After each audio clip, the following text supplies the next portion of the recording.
The mission statement for Wanaka Primary School is empowering a community of learners, which is why we moved to a PBL approach for our school.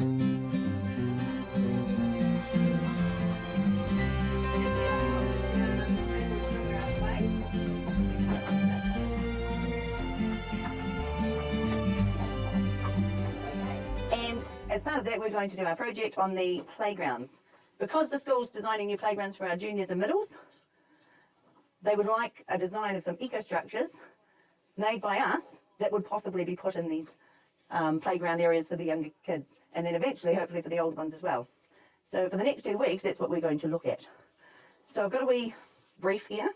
I'll just hand those out with your books, and we'll have a wee look at that, and then we're going to look at our action planner and have a bit of a brainstorm about what we can do with this project, what learning we need to do, what resources we'll need, and all of that sort of thing before we get started.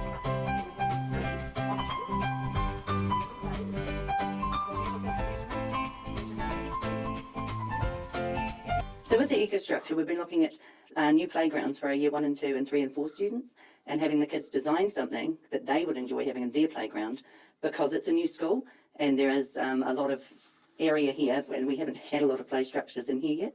So to get them involved, they're designing something they would love.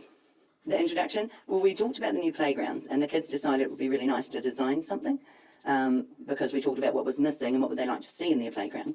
And they came up with the idea it would be nice to design something that was from their community and from their own ideas. Alrighty. Who's got something they quickly want to share? Maybe some common themes here. Any ideas from here? Yes? Mine had a bunch of colours on it. Nice. On it. Mine was a tree house. Who else has had tree houses?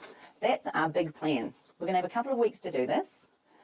If you look at the key learning, some of the key things we want to look at are how buildings express people's culture and relationships with nature, how buildings alter the landscape or actually fit into a landscape and add to it rather than detract, and also creating ecological buildings that work for people and nature in a community. For us, our community is school and playing and growing through play and experiences.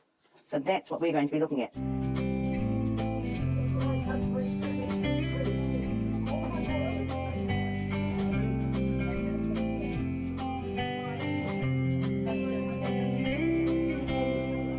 Like a 2-story playhouse, and then there'll be a slide going down. Oh, nice. I like that. Oh, that's the cool one. Yeah, and there should be like a trampoline on the other side, like you can jump from the first layer down to the trampoline. Sounds exciting.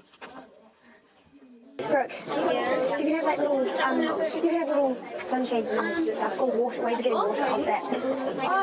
Or bouncy trampolines. Or swings come down. Yeah, that'd be cool. If you cut off all the stick things, like put that out of your hair, and put this on the ground, you could make it some sort of like mechanical, like spinny thing, so you stand up, and then you just hold it on, and it just goes. Or you could have it on the ground. Robin, you know those things, if we had like a playhouse or something, or just on the playground, we could put like a wind monitor thing. That, And a rain gauge. Yeah, and a rain gauge in a garden. On the roof. On the roof. How would they see it if it's on the roof, if they're going to use that as a learning thing? I like it. If we had, Yeah. Oh, I like it. Good ideas. I like it. Some really great ideas. Of course, we're just getting ourselves warmed up for this, and we're going to do a bit of maths that's going to help with this. But right now, I want you to have a look at this plan, which will look at what learning are we going to need to help us do this. So what skills do we need to actually complete this? How will we find out what people are going to think and feel about it? What could we do to do that? Because thinking that this is for the year 1, 2s and the 3, 4s. we could go like survey the classrooms. So that would be the sort of thing you would put in here. Survey, interview, all those sort of things.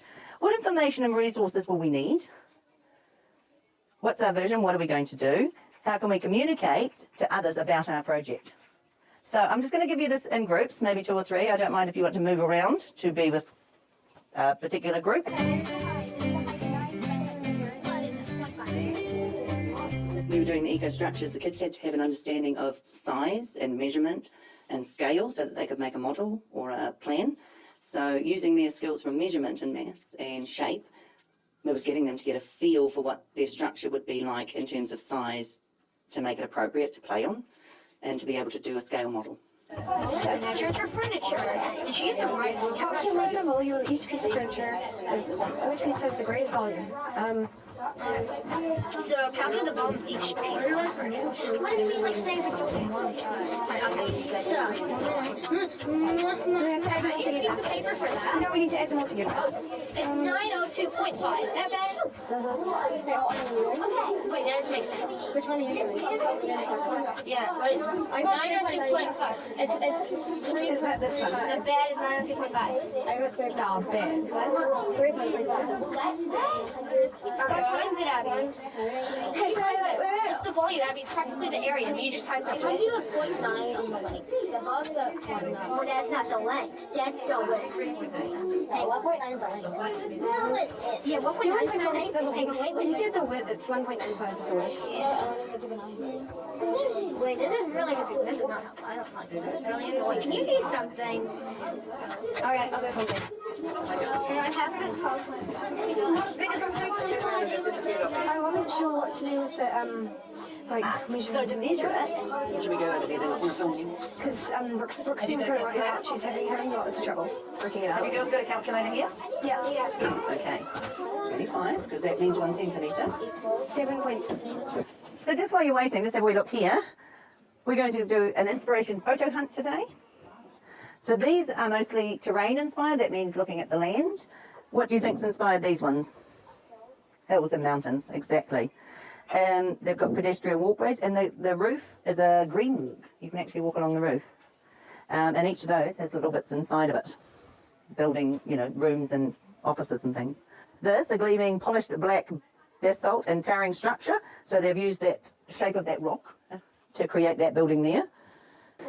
It is very clever because it could easily have been a spider web. Good thinking. Next one. And again, a lot of green. And a lot of these buildings are also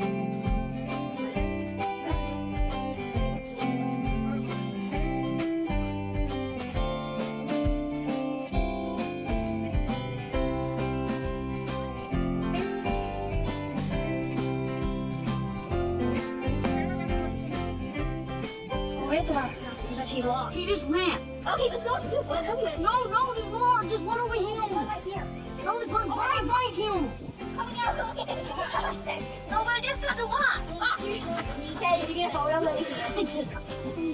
No, I'm letting you take a photo. Sit. Yeah, okay.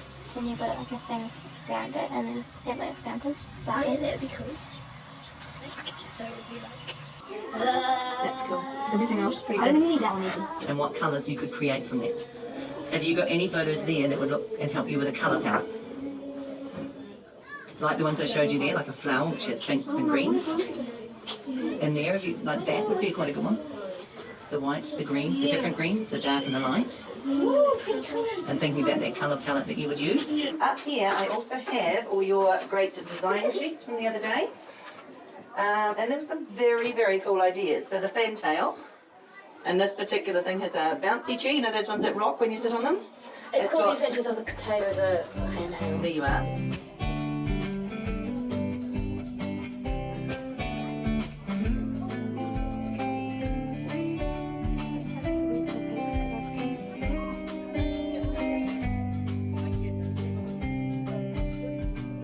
We do science on a Monday, and we would do social sciences on a Tuesday, and we might do, technology on a Wednesday, which was very fragmented, and it meant that you can never really get your teeth into something and really dig deeper into it, because that's the part that deep learning is essential to project-based learning. It's those higher order thinking skills that we're wanting the children to develop.